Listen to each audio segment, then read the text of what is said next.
매년 새해 첫날이 되면은 사람들은 새롭게 맞이하는 해돋이를 위해서 나가서 여러 가지 일들을 합니다. 특히 우리나라 정동진 같은데 많은 사람들이 정초가 되면은 해를 맞기 위해서 해돋이로 거기 옵니다. 한번 생각해 봅니다. 정월 초하루에 떠오르는 해하고 섣달 금음날 떠올랐던 해하고 무엇이 다를까요?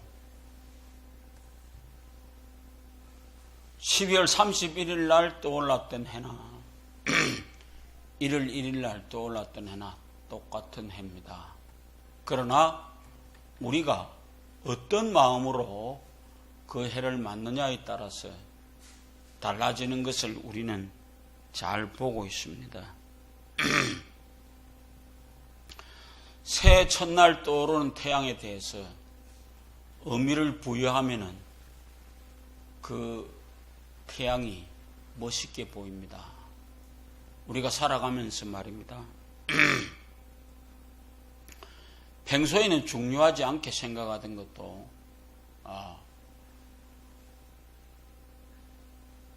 부모님께서 물려주신 유품이다 라고 얘기를 하면은 우리들의 생각이 달라집니다. 그래서 뭘 대단한 것처럼 다시 생각하는 그런 것이 우리들의 마음입니다. 해의 떠오름은 분명히 이글거리는 불덩이가 떠오르는 것은 틀림없습니다. 사진을 찍는 사람들은 해가 떠오르는데 밑에다가 어떤 빛을 더 남기고 떠오르는 것을 오메가라고 그럽니다. 이렇게 태양이 떠오르면 밑에 쫙 내려가듯이 이렇게 된 것을 오메가 포인트라고 그럽니다. 사진 작가들도 1년에 한두 번 찍을까 말까 하는 것이 그 오메가 포인트입니다. 그런데 사랑을 우리가 생각해 봅니다. 정월 초하룻 날 떠오르는 햇빛 해에다가 우리는 희망이라는 단어를 거기다 새겨냈습니다.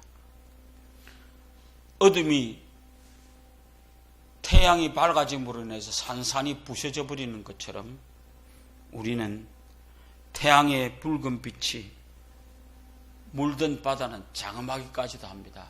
그래서 우리가 해가 떠오른 정월 초하룻 날에 많은 사람들이 사진을 찍어서 올립니다. 오늘 우리 주보의 첫머리도 오륙도 속에 떠오르는 태양을 넣어보았습니다. 그렇게 우리가 그 태양이 떠오르는 것은 한번 생각해 보십시오. 모든 만물에다가 생기를 불어넣어 넣어주는 것이 해가 주는 놀라운 힘입니다. 오늘 우리가 해라고 하는 것이 얼마나 귀중한 것인가 한번 생각해 보십시오. 만약에 해가 뜨지 않는다. 그렇게 하면은 이 땅 위에 생물은 존재할 수 없습니다. 그래서 오늘 내 이름을 경외하는 너희에게 어려운 해가 떠올라서 라고 하는 얘기를 합니다. 여기서 어려운 해가 무엇이냐라고 하는 것입니다. 바로 예수 그리스도를 말씀하는 것입니다. 하나님을 경외하는 하나님의 백성들에게 어려운 해가 떠올라서 치료하는 강선을 바란다 라고 하는 얘기를 합니다.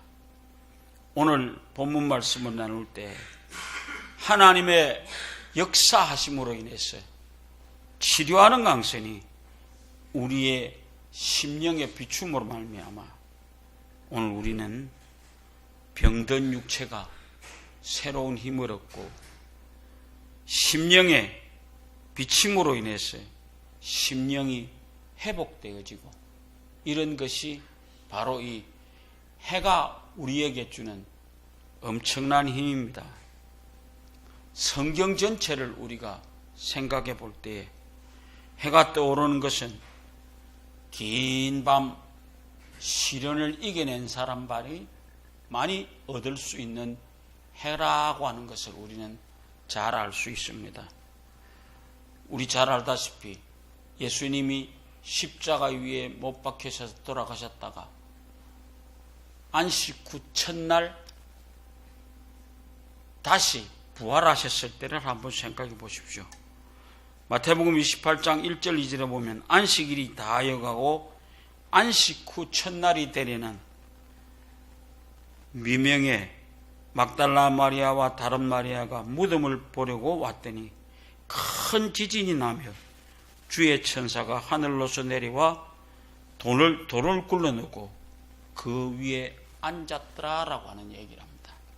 바로 예수님의 부활도 생명의 기운이 시작되는 그 바로 해뜨기 전이었다라고 하는 사실을 우리는 성경을 읽으면서 잘 알고 있습니다. 부활의 역사가 있고 해가 떠오른 그 광경을 한번 생각해 보십시오. 얼마나 장엄한가. 새벽 일찍이 막달라 마리아와 다른 마리아가 향품을 준비해 가지고 무덤으로 올라가는데 누가 돌을 굴러줄 것인가라고 하는 그런 많은 생각을 하고 갔는데 가보니까 돌은 굴러져 있었습니다. 오늘 우리 잘 생각해 보십시오. 어둠을 이긴 사람만이 밝음을 얻을 수 있는 것입니다. 그래서 우리가 성경에서 예를 보면은 떠오르는 해의 얘기가 많이 나오고 있습니다. 그 중에도 첫째로 창세기 19장 23절에 나오는 롯이 소알에 들어갈 때에 해가 돋았더라.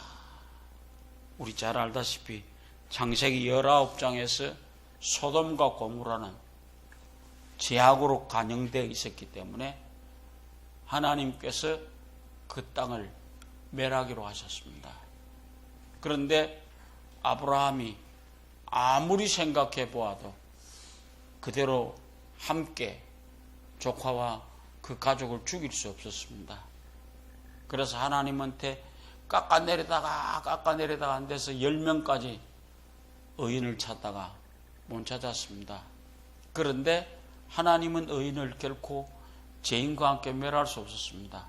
그래서 롯의 일가족을 그 소돔과 고모라 땅에서 빼어내기로 했습니다.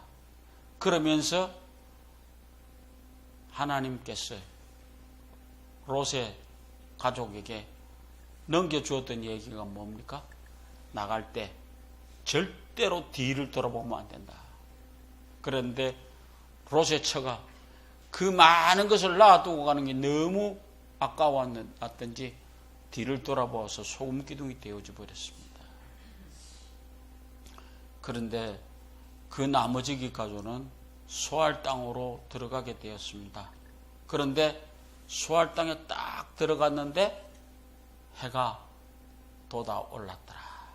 얼마나 장엄한 모습입니까? 이제는 완전히 다 멸해져 버리는 소돔과 고모를 뒤로하고 소알 땅에 들어가는데 해가 떠올랐더라 라고 하는 얘기를 합니다. 오늘 우리는 해가 돋았다라고 하는 말씀은 하나님의 말씀에 순종해서 롯의 식구들이 삶이 보장되어지는 구원의 역사를 얻을 수 있었더라라고 하는 얘기입니다.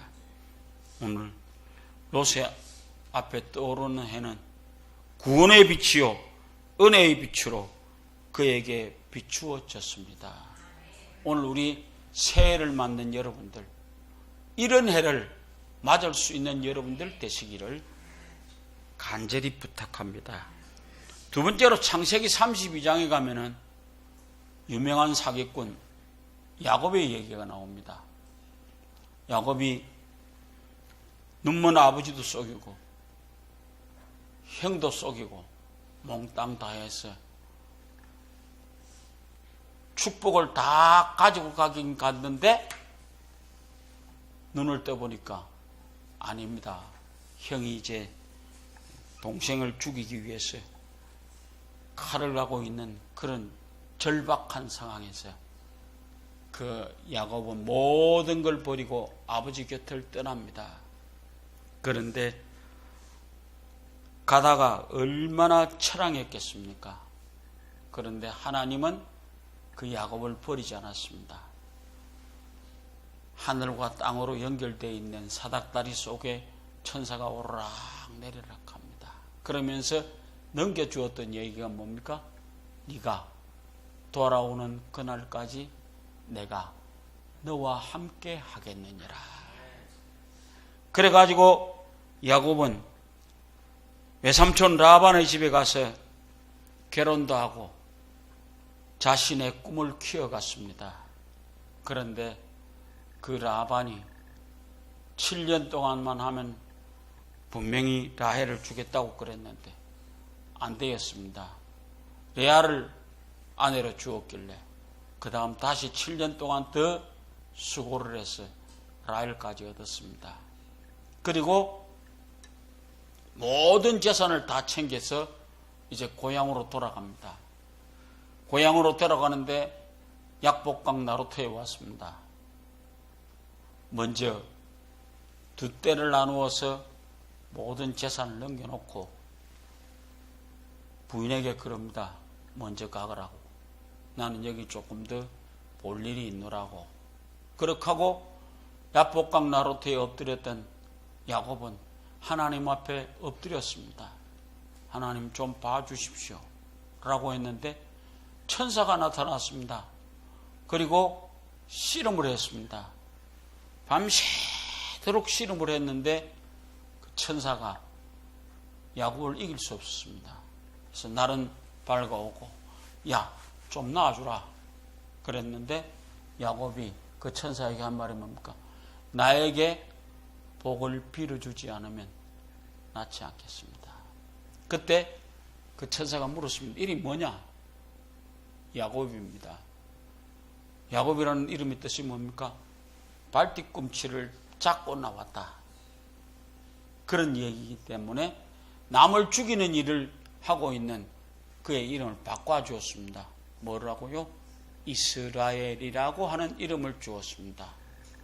그래, 그 이름을 받았습니다. 그렇게 하고 일어나 보니까 형이 저쪽에서 지금 400명을 거느리고 지를 만나러 오겠다라고 했는데 어느덧 형이 마음을 돌렸습니다. 왜? 하나님이 그의 마음을 돌려놓았기 때문에. 참으로 멋있는 작품이 이루어졌습니다. 그리고 일어나서 어젯밤에 천사와 씨를 하면서 환도뼈가 위골났습니다. 환도뼈를 쳐서 환도뼈가 이골나버려서 한쪽 다리를 접니다. 절면서 보니까 무엇이 떠올랐더라? 해가 떠올랐더라. 그 브니엘 땅에 해가 떠올랐습니다. 얼마나 감개무량했을까요? 브니엘을 지날 때 그에게 하나님의 축복이 함께 주었다라고 하는 것을 우리는 만나볼 수 있습니다. 이제 2019년을 맞는 여러분들, 여러분의 삶에도 이런 엄청난 축복이 함께하기를 바랍니다. 그리고 오늘 내 이름을 경외하는 자에게는 의로운 해가 떠오르겠다. 오늘 말라기 4장 2절의 말씀입니다. 세상에 가득 찼던 어둠을 자취도 없이 사라지게 하고 천지가 눈부신 빛으로 가득하게 되는 것입니다. 차갑게 식었던 대지가 따뜻해집니다. 밤새 시들었던 풀잎, 나뭇잎마다 생명이 솟생합니다. 꽃들이 활짝 미소를 짓습니다. 모든 죽었던 것이 다시 살아나는 것입니다. 해는 떠올라서 힘차게 치료의 강선을 바란다라고 하는 것입니다. 모든 병든 곳, 상처난 곳 이런 것이 치료하게 되고 해가 떠오르면 질병이 사라진다. 그런 속담이 있습니다. 어찌 질병만 사라지겠습니까? 어둠도 사라지고 죽음도 사라지고 연약함도 사라지고 슬픔도 사라지고 무기력함도 사라지는 에너지의 원천이 바로 해에게 있다라고 하는 것을 우리는 기억하시기 바랍니다. 어려운 해가 떠오른다라고 하는 것은 어려운 해는 예수 그리스도를 영접한 자에게만 떠오르는 특권입니다. 어려운 해는 예수님을 영접하게 되면 외양간에서 나온 소처럼 뛴다라고 하는 겁니다. 우리 외양간 속에 들어있던 소들이 문을 열었을 때 뛰는 모습을 한번 생각해 보십시오. 발탁발탁 뛰는 그 장엄한 모습을 우리는 기억하십시오. 외양간에 나온 송아지처럼 우리는 뛰는 사람들이 되기를 원합니다. 어려운 해는 어려운 후 예수님을 영접하면 우리는 승리하는 인생이 됩니다. 그래서 오늘 3절 말씀에 또 너희가 악인을 밟을 것이니 그들이 나의 정한 날에 너희 발바닥 밑에 재와 같으리라. 만군의 여호와의 말이니라. 우리 한번 생각해 보십시오. 밟았을 때의 재와 같이 되어지는 그 마귀의 권세를 이긴 우리들의 모습을 생각해 보시고 외양간에서 뛰는 송아지처럼 2019년 어려운 해이신 예수 그리스도를 여러분 속에 맞아들임으로 엄청난 축복을 얻는 아름다운 해가 되어지시기를 주의 이름으로 부탁을 드립니다.